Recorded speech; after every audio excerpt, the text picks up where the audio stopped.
Hello, everyone, and welcome back to the Thunder Today YouTube channel. I am your host, Dylan Hibbard, and in today's video, we're going to go over a few different things, including the SGA extension that went down yesterday. We'll talk about how much it was and kind of what that means for the Thunder going forward. We'll kind of get a review of free agency so far. Free agency's started about 2 days. It's been about 48 hours, so we'll go over that and see what some of the big moves have made, and then I'll give you my way too early Western Conference standings predictions for next year, kind of after the first few big moves of the offseason where everybody's sitting, and then at the end we'll kind of go over some trade rumor stuff at the end for the Thunder.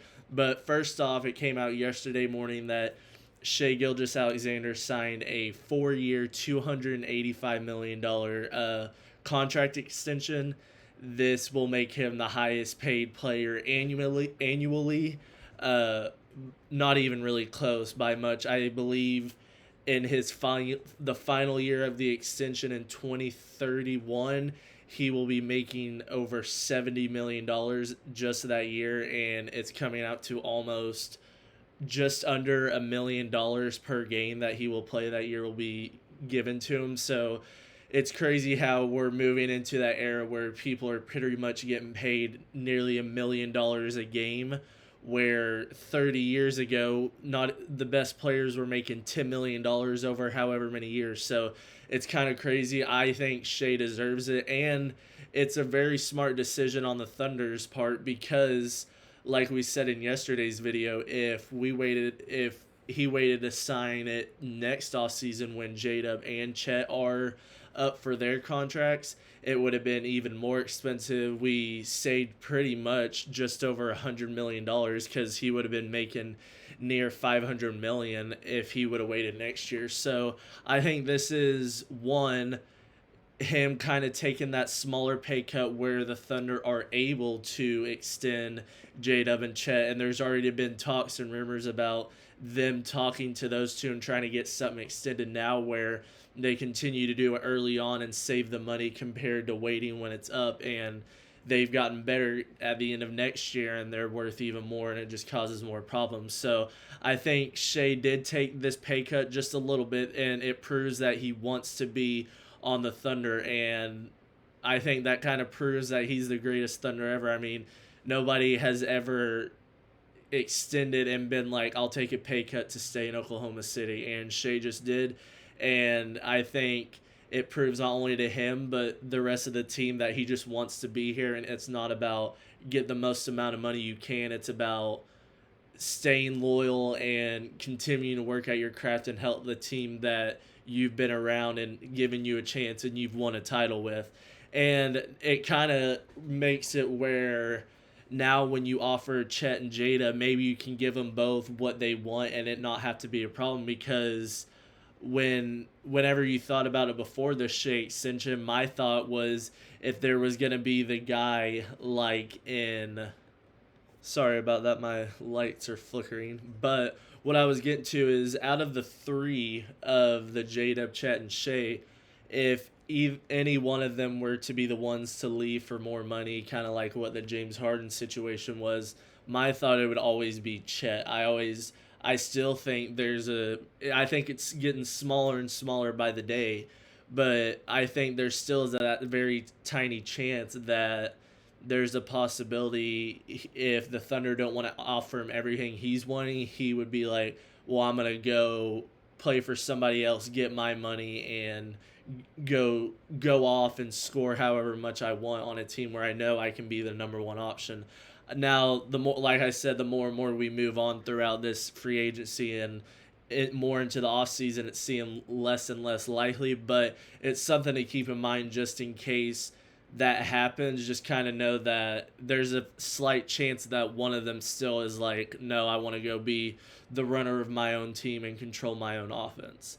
And now we kind of we'll transition more into the free agency stuff and kind of talk about the big moves that have been made overall. The two teams that have made the most moves so far are the Denver Nuggets. They have traded Michael Porter Jr. and a first-round pick for Cameron Johnson, a guy who the Thunder were linked to a lot in trade rumors and stuff like that. Well, he's going over to Denver now, and he's going to be that 3-man on Denver to really replace Michael Porter Jr. straight up and make it so much cheaper. I believe the Nuggets saved like $17 million, and then yesterday they signed Jonas Valanciunas as a backup center, so Jokic won't be on his feet as much in the regular season. So when it comes playoff times and they get into series like they did against the Thunder, Jokic isn't so worn out. So, and they also signed Bruce Brown back on a 1-year deal. I really like what the Nuggets are doing, and they made the correct moves to get right back into contention for that NBA championship. And I think the Rockets, what they have been doing shows that for me, they're the second best team in the West. I think you sign Dorian Finney-Smith. He might not move the needle for some people, but he's pretty much replacing Dylan Brooks on a slightly cheaper deal.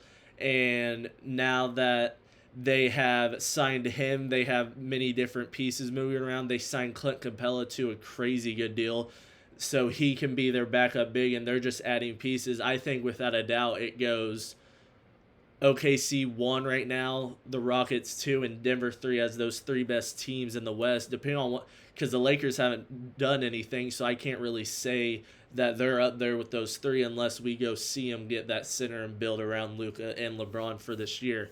A couple of other moves that have happened are the Memphis Grizzlies they extended Jaren Jackson Jr. They've moved a couple pieces around and kind of retooling around. So the Grizzlies have made a few different moves out east. The Atlanta Hawks signed Nickeil Alexander-Walker to a deal. The Hawks are making good moves to kind of contend in this weaker Eastern Conference. And then the big news from yesterday was Miles Turner going to Milwaukee, and Milwaukee waiving Damian Lillard. Miles Turner going to an inter-division rival and a team that you guys have played the past 3 years. He goes to Milwaukee to team up with Giannis in that front court after Brook Lopez left for the Clippers as well. And now it comes out that the only reason they were able to afford that Turner contract is they're waiving Damian Lillard's contract, and they're going to waive him into free agency. So the Lillard experiment has completely gone to crap, and for Milwaukee, it could get very dark very soon. We'll see what Milwaukee does, if they do anything else, how Giannis reacts to this, and if he'll be traded by the deadline or what that might look. But overall, free agency, there hasn't been anything too crazy. Like I said, I just think the Nuggets have made some good moves. The Rockets have made it. And, I mean, it's just a lot of the West is getting stronger and stronger, unfortunately, for us Thunder fans. And that kind of gets me into my next point of the way too early predictions for the Western Conference. I still think the Thunder I still think they finish first. I think no matter what teams do in the West, the Thunder will without a doubt be the favorites, because you're running the same exact team back and everybody has more experience and getting older, and now they have that championship pedigree in them. I think regular season wise, I think the Rockets will finish as a 2 seed. I could see them fluctuating anywhere from that 2 to 6 range. And I just think as long as Houston has their guys of KD, Sengun, Fred VanVleet, those guys healthy come the playoff time, that's all that really matters to them. As long as they're healthy come playoff time, that's really what it comes down to Houston. I don't think they really care about seeding too much. Obviously, they would like to be top 4, so at least you get one of those first-round series at home for at least having home court advantage. 3, I actually still think the Lakers will finish over the Nuggets. I think the Lakers, they've been linked to 8, and I think they'll end up getting him, and I just think the Lakers will play a bit harder closer to the end to get that 3 seed to avoid possibly that second-round matchup against the Thunder, as much as they would not want to say. They would want to get in that 2-3 zone where you're not having to worry about the Thunder until the Western Conference Finals. And then I think that's where you slot in the Nuggets at 4. I think those are probably your clear best 4. I think the Spurs have a very good chance to hop into that 5 seed. I think if Wemby continues to do what he does, if you get another great year out of Fox, if you can get Dylan Harper and then your younger guys to develop, and maybe at some point Giannis wants out, maybe you're the team that the Spurs are in contention the most and have the most assets to show Milwaukee if they feel like going for Giannis and teaming Giannis and Wemby up come the trade deadline. And then I think your kind of 6 through 10 range is going to be a mix of your teams of Dallas, Golden State, Los Angeles Clippers. I'm not sure. I think those are your three. That four slot's kind of difficult. I think it's kind of in contention between the Suns, the Kings, and the Pelicans. I think the Pelicans end up getting it. But I think those are kind of your 10 teams. I think your bottom tier, I think the Jazz will finish as the worst team. I think they're going to be trying to tank for A.J. DeMantis because he's the Utah guy. So I think they're going to do whatever they can to get their best shot at getting him. And I think Portland will be right down there with them. And, I mean, after that, it just feels like everybody besides those two, maybe outside of the Kings, everybody's kind of in contention and feel like they have a chance to get in the playoffs. And with this Western Conference the way it is, it's 1 through 10 is going to be crazy. I still believe the Thunder are by far and away the favorites to come out of the West and still the best team in the league, especially with Tatum out next year and Halliburton out.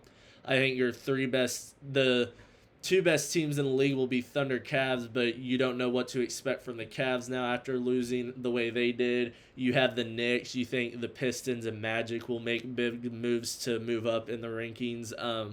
But we'll just kind of see how that goes moving forward. But those were just kind of my early thoughts on the Western Conference next year. And then just real quick to end it on update on the trade rumor stuff and stuff involving trades and offseason stuff with the Thunder. Nothing major outside the Shea extension and the J-Dub Chet stuff is happening at this moment. There's still talks about a possible Russell Westbrook reunion or the likely possibility of trading Ousmane Dieng or something like that. But I'll continue to monitor that, see if anything pops up on that side of things. But for now, we'll just kind of pay attention to what everybody else does. And I think the Thunder are going to be one of those teams that just kind of reacts to what everybody else does. But that'll be it for me today, guys. I hope you enjoyed this video. I hope I see you guys in the next one. Peace.